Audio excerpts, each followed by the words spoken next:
So even though my class was media literacy, as an English teacher, I can see so many ways that these lessons could be integrated in all of my classes.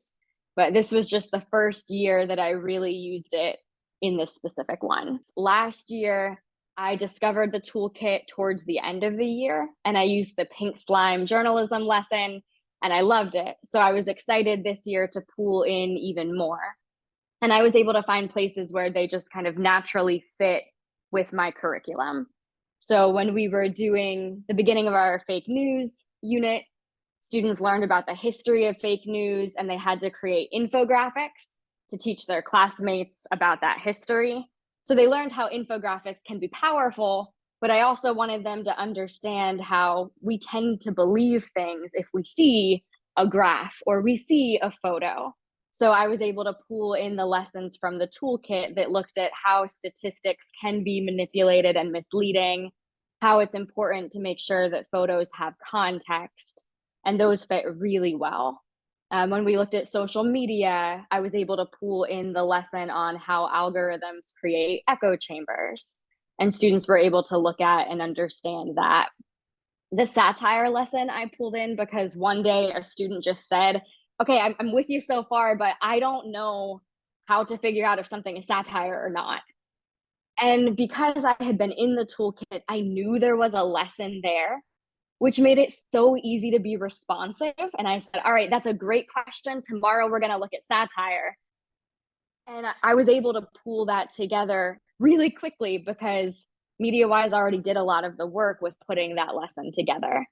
That way, for me, all I had to do was tweak things the way I maybe wanted them. So students had done a few handouts, and I know that my kids sometimes get tired of the same way that information is presented to them. So I could tell that they might be kind of burned out with handouts. So I just took everything and converted it into a pear deck. And I was able to put my time and my energy into that because the content was already there. MediaWise already had the answers in that teacher guide. So it gave me the space to adapt in a way that was good for my students. MediaWise just makes it so easy to start, and it's teens seeing teens. So it's not just me teaching them about all of these different ways to fact check and how context is important. They're seeing people their age go through the process and teach them. And I found that to be really powerful. And I asked them, out of our major assignments, what did they find the most useful or valuable? And you can see that there was a tie between the audio news story and the fact check video. So the two pieces that really had them focus on media production and creation, which is media literacy. And I pulled out some quotes so you can see the rationale some of the students gave for why they thought that was the most valuable. One of them said, it's the most relatable.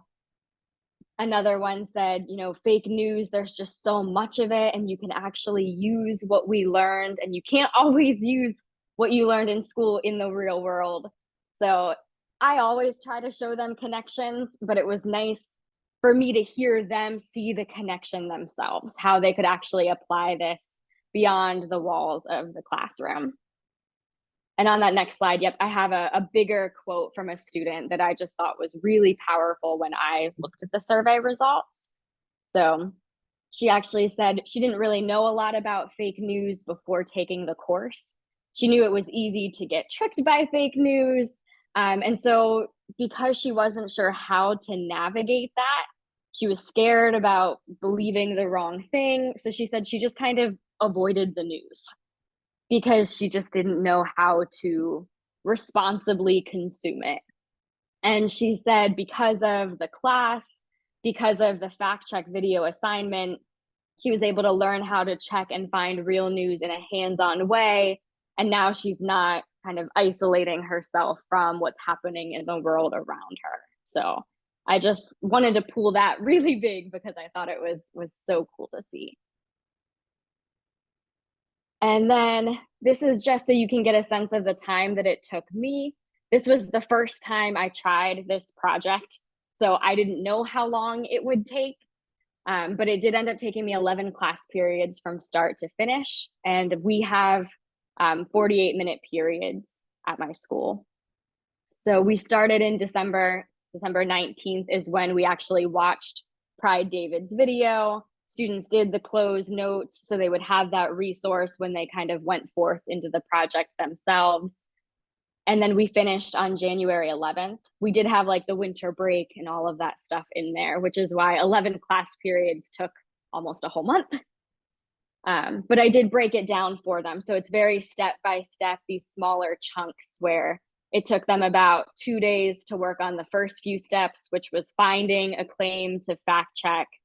That did take them a while to just find something that they could actually work with. It took them another 2 days to start scripting and gathering materials. And the scripting is key. I know Chris showed for Gisay's cat crochet video that 2-column script. But as a teacher, being able to see their script and what they were thinking of saying in their video and showing in their video was helpful, because if I noticed something that wasn't quite right, we could actually stop and address it before they had an entire video put together. So the script was really, really helpful. And then we had a day for them to just kind of edit, do revisions. And I tried to make sure we had a good chunk of time at the end for the editing. You will hear me talk about how I will rework that for the future, because editing ended up being where things kind of fell apart for some of my kids. And then day 12 was a viewing party. So overall, it worked really well. It was the first year, so there's always those, there's room to grow.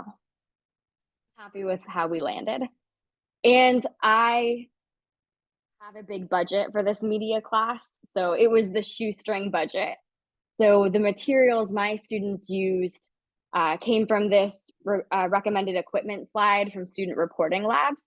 They used wireless lavalier phone mics that were $30 on Amazon.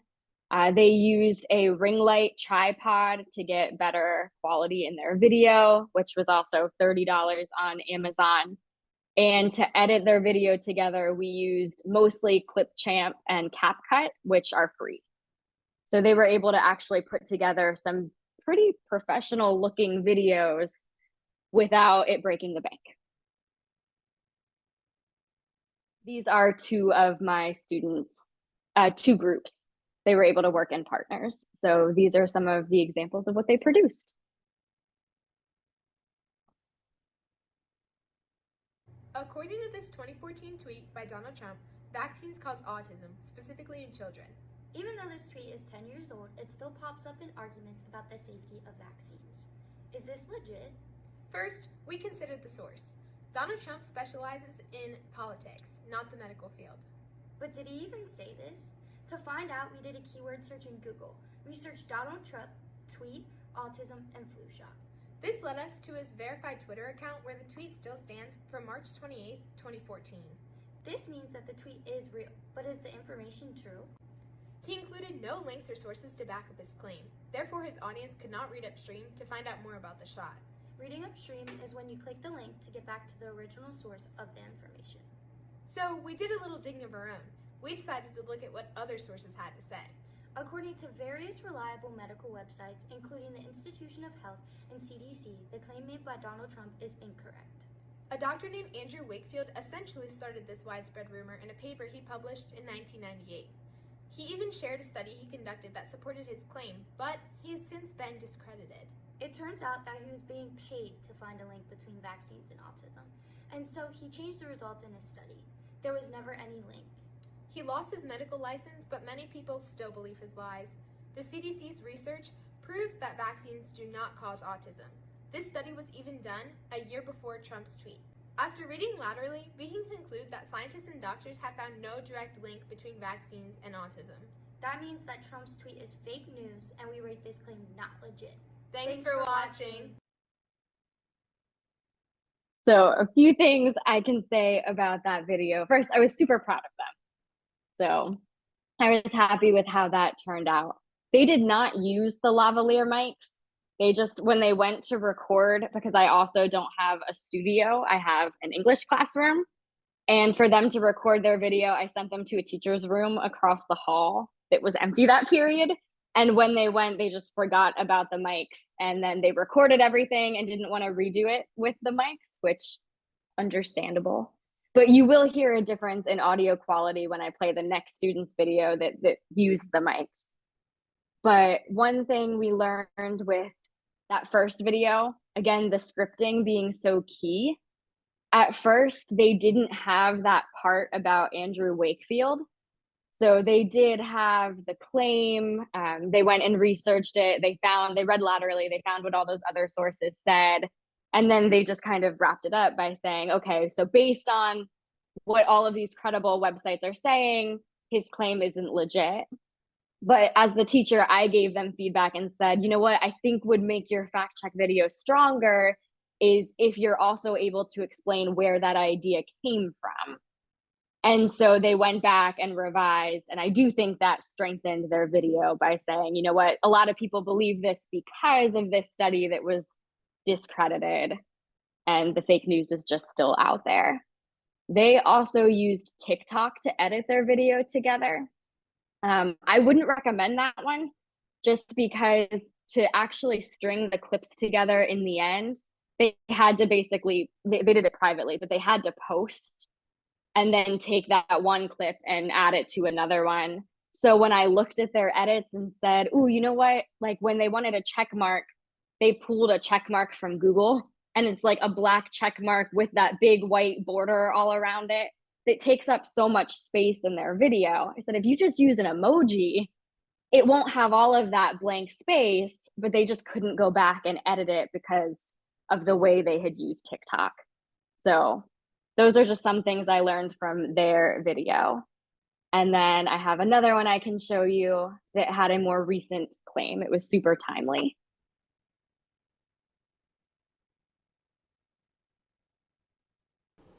AI has limitless possibilities, but is this always a good thing?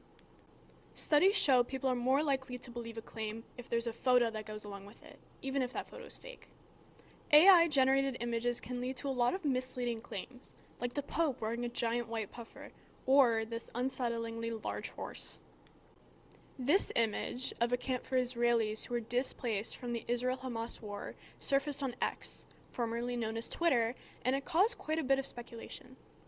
For context, the war has displaced a disproportionately large number of Palestinians compared to Israelis. People on social media argued over whether or not this camp actually exists, so let's figure it out. First, we can use a reverse image search.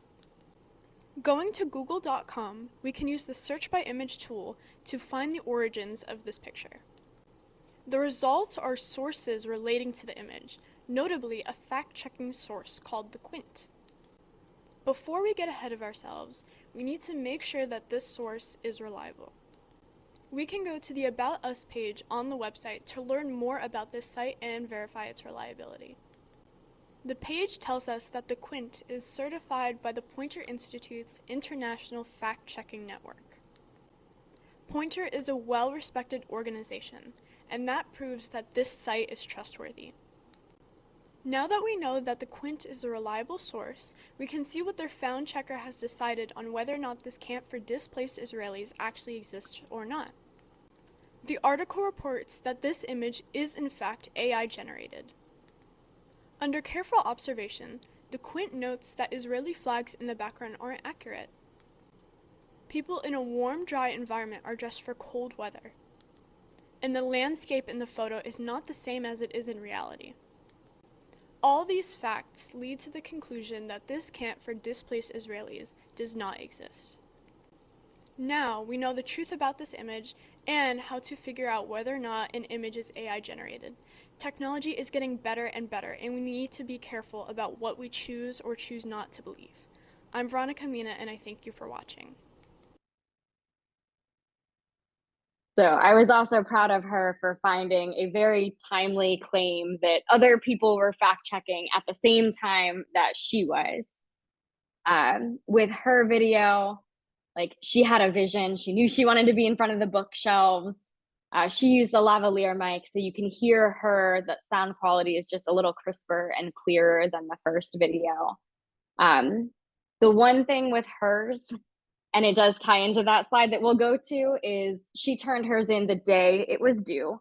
Even though I told them to show me their edited video a couple days in advance so I could look at their edits and give them some feedback on that step as well.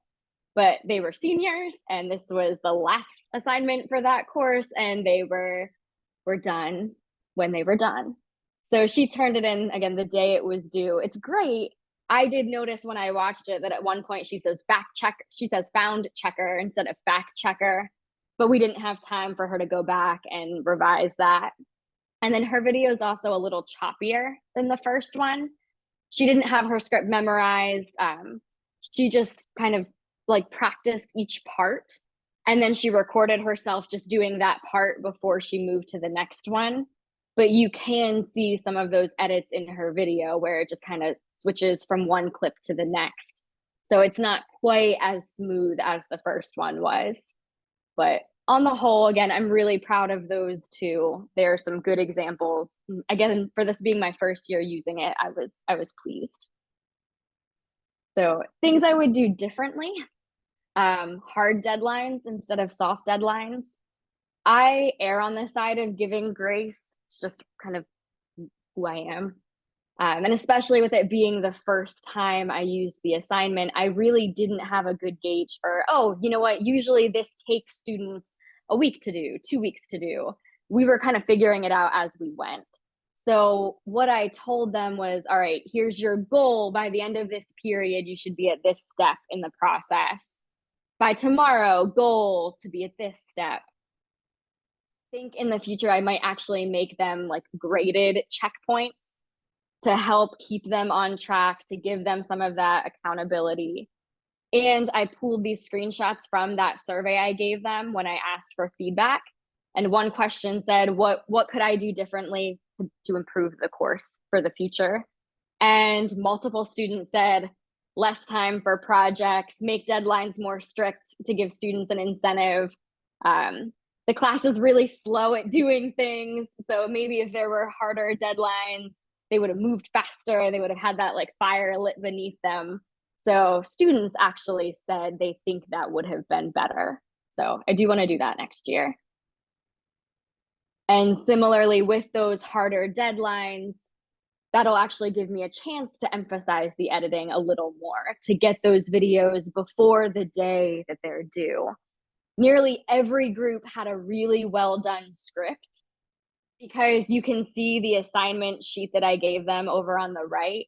I did in yellow highlighting say the script is required. You cannot move on if I did not see your script. So I saw all the scripts and I gave them feedback, and most of them took the feedback and had a really well done script moving into the end. But then on the flip side, even though I said, share your edited video with at least 3 other people and then share it with Mrs. Godfrey for feedback, nearly every group had a choppy video. So that was the place where I could see that things broke down a little bit more. And if I made it required that they show me their edits by this date and really built in that time for them then to polish them and shape them up, I think that will improve the final products. And then I did mention on the last slide, but I don't recommend TikTok for editing just because it made it hard then to go back and edit things when it came to their video. But Clipchamp and CapCut worked well. They were pretty intuitive for students. They were able to do all of the things I wanted them to do. They were able to layer images on top of their video, have sound effects. Like those 2 platforms worked really